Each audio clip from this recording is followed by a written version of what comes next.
بسم الله الرحمن الرحيم.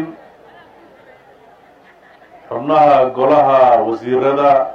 قولها وكيلدا قولها قرصوركا استمادا عقاشا ururada bulshada ururada haweenka ay ugu horeeyaan dhalinyarada ardayda saraakiisha ciidamada saxaafadda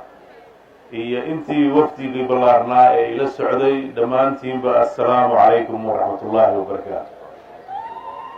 runtii waxaa maanta sharaf weyn ii ah sidan quruxda badan ee diiran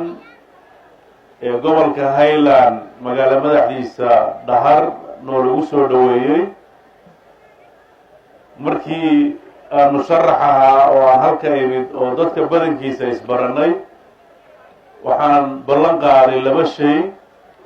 mid waxay ahayd haddaan madaxweyne noqdo inaan ii soo noqonayo, midna waxay ahayd inaan nabadda ka shaqayn doono. waxaa ilaahay mahadiisa wafdigayga waxaa ka mid ah dadkii nabadda ka shaqaynayay gogoshaa qabanqaabinayay oo hadda igala socdo cabdullaahi cali qood oo aan rajaynayo bishaan November gudaheeda inay gogoshii qarna ka dhigmi doonto, nabadiina ay baraari doonto, dadkan madmadowgiisa oo kala dhex galayna oo halkaas ku dhammaan doono. waxaa kaloo markaas i weydiisateen oo aan ballan qaadin haddaan madaxweyne noqdo inaan gobolkan hilaawin oo waxqabad aan ka qabto. muddadii yareyd ee 6 bilood ahayd ee xukuumadda jirtay markii ugu horreysaba qorshayaashii dowladda oo ahaa brograamkii aan u soo bandhignay bulshada waxaa qodobka ugu muhiimsan ahaa in xukuumaddu ay ka daadegto laamiga oo u daadegto gobollada ka leexsan oo ay ka qabato adeegyada bulshada ay u baahan yihiin. waxaa qorshihii sanadkan oo dhammaan lagu daray baahida ugu weyn oo hadda siweyn uu ka sheekeeyo baahida tacliinta ah. waxaad ogtihiin gobolkan 2 iskuul baa laga dhex dhigay muddo yar ka hor. waxaa qorshaha ku jira intuu sanadkan dhammaan in la dhiso konsolkii magaaladan Dhahar oo ah magaalo madaxda gobolka Haylaan si wax looga bedelo bilicdeeda iyo mashaariicda waxqabadkeeda. waxaan insha Allah tacaala meel gabagaba maraya oo aan inagu bishaaraynayaa sanadka soo socda horaantiisa waxaa ku jira mashruucyada ugu horeeya oo qorshaha lagu daray magaalada Dhahar in biyo-gelin lagu sameeyo. waxaan rajaynaynaa bisha February ama March wadada isku xiraysa Sherbi iyo Dhahar inay bilaaban doonto haddii Ilaahay idmo. waxaan rajaynayaa mashaariicdaas iyo mashaariic badan oo qorshaha ugu jirta in gobolkan Haylaan oo gobol ahaan runtii gobolada ee ugu horumarka yaraa uu saldhigga ugu weynaa gobolada ugu xagga waxqabadka markaan dib u qiimeynay gobolada ugu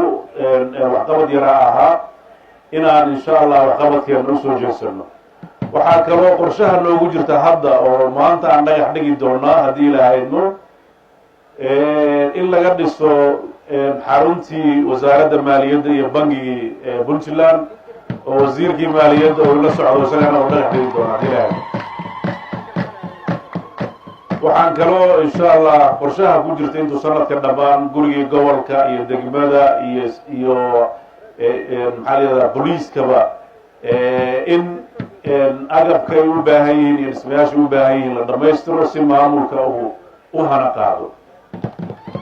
waxaan codsanayaa 2 shay magaalada Dhahar.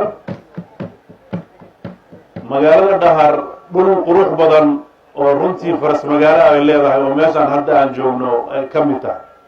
marka ugu horeysa waxaan farayaa maamulka gobolka iyo degmada barxadda quruxda badan ee magaalada leedahay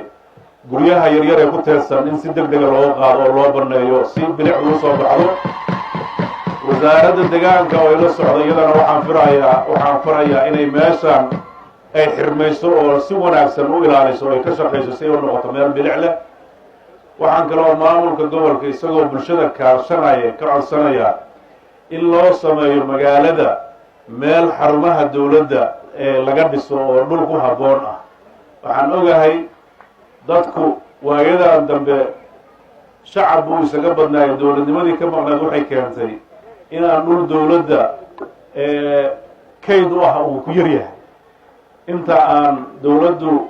iyadoo tallaabooyinkeeda qaadin waxaan ka rajaynaynaa cuqaashii iyo dadkii deegaanka ee runtii usoo dhawr adeegay inay nidaamka iyo kala dambeynta ilaaliyaan. dowladdu diyaar uma aha hadda inay gacan dhaafto. waxaan ka codsanayaa marka odayaasha dhaqanka iyo deegaanka iyagoo maamulka gobolka iyo degmada la shaqaynaya in arrintaas iyadana si degdeg wax looga qabto. waxaa kaloo aan rajaynayaa wasiirka arrimaha gudaha oo nala socdo haddii sida aa u sheegteen ay u tahay inay arrintu dhammaa tahay halka ayuu joogayaa intay ka dhammaan doonto haddii Ilaahay ma isaga iyo guddiga baarlamaanka ee arrimaha gudaha ee la socda. waxaan rajaynaynaa iyadana in degmadii la dhammaystiro waxyaabihii yaryaraayoo taagnaa haddii ay dhammaadaan waa dhinaciina hadday ka soo dhammaadaan. maxaa yeelay konsolku dowladdu dhismaheeda iyo korjoogtaynteeda leedahay laakiin bulshada ayaa dooranaysa dadkeeda iyo siday xubnaha u qaybsanayso. taas annagu ma rabna inaan fara gashano laakiin idinka waxaan iin rajaynayaa inaad arrintaas aad ka gudubtaan. runtii waxaan aada uga mahad celinayaa salaadiintii iyo cuqaashii nagu soo dhaweysay maanta meel magaalada ka baxsan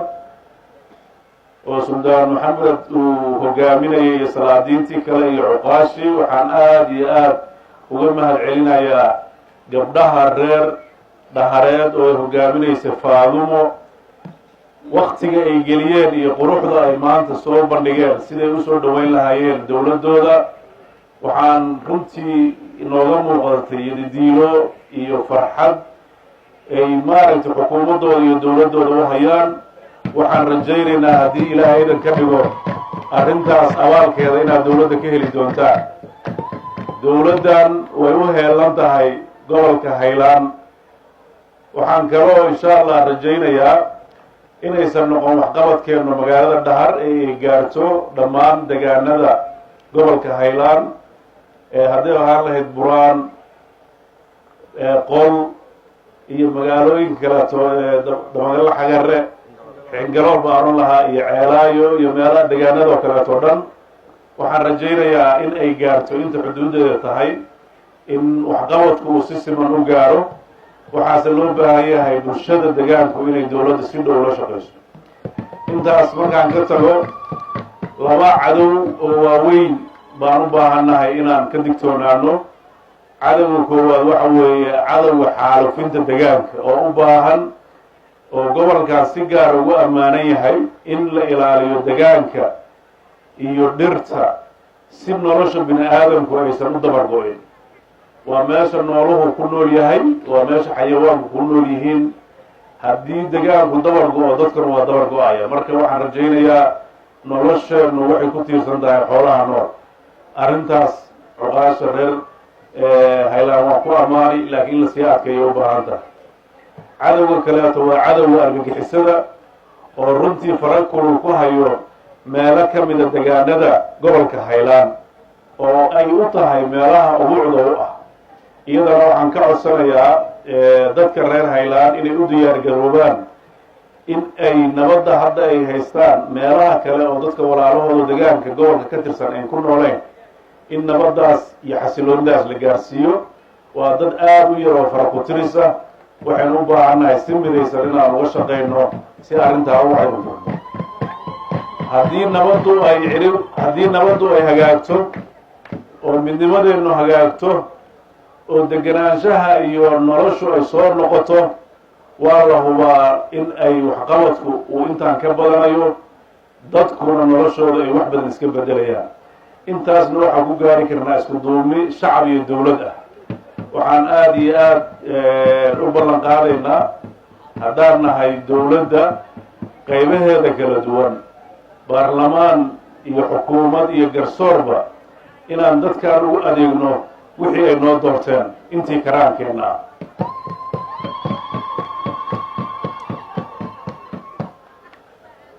ballanqaadyada ma badinayo waxaan rajaynayaa hadda inaan soo noqdo markaa in yar ballan qaado arko inay fulaan ayaan inta kalena ballan qaadin doonaa maxaa yeele hadday ballanqaadku bato beentaa badanaysa horeyna saasaan ini yidhi haddana tii baan ku celinayaa annaga waxaa naga filanaysaa waa waxqabad la taaban karo wixii aan hubnaan rabnaa inaan sheegno dabcan mashaariicda aan sheegnay waa mashaariic annagu aan dalbanay oo dowladdu gudbisay laakiin deeq dibadeed aan ka filayno waxaan ka rajaynaynaa sida ballanqaadkaas uu jiro oo qorshayaashiisa ay dhammaadeen inay u fulaan waxaan kaloo runtii ballanqaadyada hadda halka laga sheegay iigu muhiimsan in wasaaradda way la socotaa howlaha guud ee magaalada loo sameeyo town balan fiican oo faras magaalaha lagala shaqeeyo oo suuq casri ah in magaaladan laga dhiso lagala shaqeeyo mashaariic baa jirta aan rajaynayno sanadka 2020 inay ka hirgasho gobolka Haylaan baahiyihiisa waxaan u kala horumarin doonaa sida maamulka degmada iyo gobolku ay usoo gudbiyaan baahiyaha wasaaraduhu waxay eegi doonaan siday u kala muhiimsan yihiin laakiin insha allah waxaan rajaynayaa in baahidaas oo aan intaan jidka marayay ka arkayay dadka hadda barxadda wax ku gadanaya in loo sameeyo meel kaleeto laakiin waxaa la rabaa qorshahaas inuu noqdo qorsho dhammaystiran waxaan u malaynayaa wasaaraddana waa joogtaa injineerada wasaaradda nin ka mid oo reer Dhahareedna waa arkayay samatar marka hawshaas inaad shaqo ka qabataan baa la rabaayo si fiican aada qorshahaas idinkan u gaartaan wasaaraduhu waxaan rajaynayaa inaad arki doontaan sidaa hadda kuwii hore u aragteen iyo kuwa hadda nala socda iyo kuwa imaan doono waxaan mar labaad iyo mar saddexaad aada uga mahad celinayaa soo dhaweynta runtii qadarinta leh oo xurmada leh oo dadku uusan u kala harin oo waktiga la geliyey ay ka muuqato annagana waxaan rajaynaynaa haddii ilaahay aynu inaan kusoo noqnoqono oo rug ka samaysano rugo Siciid gudoomiyihii hore wuxuu yidhi madaxtooye nooga dhis annagaa iska madaxtooyaa mar walba waa imaanaynaa marka haddaan guri weyna xataa geedaha noo soo wada seexanaynaa laakiin madaxtooyadu waa in madaxweynuhu yimaadaa marka waa iga imaan doonaa dhismayaashana waa badsanaynaa haddii ilaahayno halkana dhismayaal ku habboon dowladda markii loo asteeyo goob maaragtay ku habboon degaanka dowladda ayaan ka wada shaqayn doonaa waan ogahay magaaladan in la dayacay oo si aan dawli ahayn ee u kobocday laakiin waxa weeye wax walba wakti bay leeyihiin maanta weeye maalinteedii laamigu haddii uu nii soo dhowaadana cagtu way nagu badan doontaa dhaqaaluhu waa kobci doonaa dadku isku dhexgalkiisu way sii badan doonaan haddii ilaahaydo waxaan inagula dardaarmayaa nabadgelyada degaanka ee beelaha wada degaana aada hagaajisaan cadowga buuraha ku jirana aad u diyaar garowdaan tahriibtana aada la dagaalantaan iyo mukhaadaraadka dowladdan waa dowladdii shacabka iyo waxqabadka waxaan rajaynayaa dowladda inaan laga mashquulin doonin inay shacabkeedu u adeegto waxaan ku ammaanayaa xubnaha baarlamaanka ee nala gartay siyaasaddaas ee nagu garab taagan waxaan ka rajaynaynaa inta sidii hore rabta ee marmar lugahana qabsata inay iska kaayadaayaan si aan dadka usoo gaarno maxaa yeelay meeshii hore ku noqodkeeda shacabkaan ma rabaan shacabkaan waxay rabaan in loo adeego oo lasoo aado waan rajaynaynaa in aan mar walba shacabka usoo dhowaano wasaaraduhu ay ku mashquulaan waxqabad degaanadii la tago dadka waxay xildhibaanada u doorteen in ay baahiyahooda ay xukuumadda kala hadlaan runtii waa ku mahadsan yihiin xildhibaanada degaankan ka soo jeeda oo mar walba har iyo habeenba nala dultaagan waxqabadka degaanka runtii qayb weyn bay ka yihiin mashaariicaha hadda qabsoomay iyo kuwa soo socdaba si dhow ay ula socdaan waan uga mahad celinaynaa inay dareenkaas leeyihiin oo degaanka laga soo doortay ay mar walba danihiisa u ilaalinayaan xildhibaanada kaleeto oo iyagana sidaasoo kale ugu hoolan degaanadooda ka hadalkeeda waa uga mahad celinaynaa tabarta dowladdu way kooban tahay laakiin sida ay u kala muhiimsan yihiin ayaan mar walba ugu dhowaan doonaa waxaan naga fashaan waa waxqabad ku salaysan qorshe iyo tabartu inta ay la eg tahay waxaa noo muuqata haddii qorshayaasha dowladda dejisay lagu gacan siiyo muddo kooban dalkan inuu isbedeli doono amnigiisu uu kobci doono dhaqaalihiisu uu baraari doono dadka iyo walaalnimadooda iyo midnimadoodana ay hirgeli doonto markaan teena daryeelana dadka kale ee walaalaha ah aan wax u gudbin doono waxaan rabaa halkan inaan dhowr fariimood ka soo jeediyo waxaan marka ugu horeysaa u tacsiyeynayaa caaqil cabduqaadir jiif caaqil cabduqaadir maxamed muuse dheere oo ku geeriyooday baran waxaan uga tacsiyeynayaa dhammaan dadka reer puntland guud ahaan gaar ahaan qoyskii iyo eheladii uu ka baxay waxaan ilaahay subxaana wa tacaala uga rajaynayaa inuu naxariista eebba siiyo annagana sabr iyo iimaan naga siiyo waxaan ka mahad celinayaa shacabka reer puntland oo runtii fariintii aan u jeedinay ay ahayd in walaalahooda reer beledweyne ee masiibadu haystay inay u kacaan oo u gurmadaan gurmadka ka socda puntland oo dadkeedii ay maaragtay ugu diyaar garoowayaan inay dadka walaalahooda ay la qaybsadaan dhibka si ay maaragtay u gargaaraan waxaan kaloo halka shacabka reer puntland uga soo gudbinayaa digniin sida ay sheegtay dadka cimilada oo dabaso waxaa cabsi laga qabaa dabaylo duufaano wata oo xeebaha gobolka puntland ku dhufan doona intiisa badan ay ku jirto xeebaha gobolka haylaan ay ka mid tahay ceelaayo laasqore iyo meelo badan waxaan u sheegayaa dhammaan dadka reer puntland ee xeebaha degan inay ka fogaadaan maalmaha bisha kowda iyo labada sida la sheegayo oo ay kala baxaan qalabka badda ee gudaha ku jira dibadda u saaraan iyaguna ay badda dhowrkaas beri inta ay dowladdu ka fasixi doonto ay banaanka ugu istaagaan waxaan kaloo ciidamada qalabka sida iyo hay-adaha dowladda oo dhan ku amrayaa inay diyaargarow u istaagaan haddii inta la malaynayo ay ka badato oo dadku beelahay tagin xataa kaga daba tagto si gurmad degdeg oo dhow loo gaarsiiyo arrintaasna waa fariin aan rabo inaan bulshada reer Puntland meel kastay joogta aan la wadaago waxaan aad iyo aad ugu mahad celinayaa dadkii qabanqaabiyey barnaamijkan soo dhaweynta oo gabdhuhu ugu horeeyaan iyo cuqaashi iyo maamulka gobolka iyo degmada aniga iyo wafdigii balaarnaa ee nala socday ee isugu jiray wasiirada iyo xildhibaanada iyo akhyaar aan labadaas ba ahayn oo reer qandhooda oo u yimid inay nabadda xoojiyaan waxaa nala socda dad Dhahar iyagoo keligooda inay yimaadaan ay ku adkayd maanta waa soo kaxayno marka waxaa laga rabaa idinkana inaad waxyaabaha dadka ragaadiyay aanooyinka aad ka gudubtaan wixii dadka kala dhex galay la xalliyo walaalnimada iyo wadajirka la adkeeyo suldaankii nabadda ee halka ka hadlaya waa u mahad celinayaa markii horena inaan nabaddaas ka shaqeeyo ninkii iga codsaday buu ahaa markaan halka imid haddana inuu weli u taagan yahay waa ugu mahad celinayaa waana rajaynayaa inaan si gaara isku waraysan doono oo waxyaabihuu ku hadlay aan ka wada hadli doono haddii ilaahayno waa ku mahadsan yahay runtii intii halka ka hadashay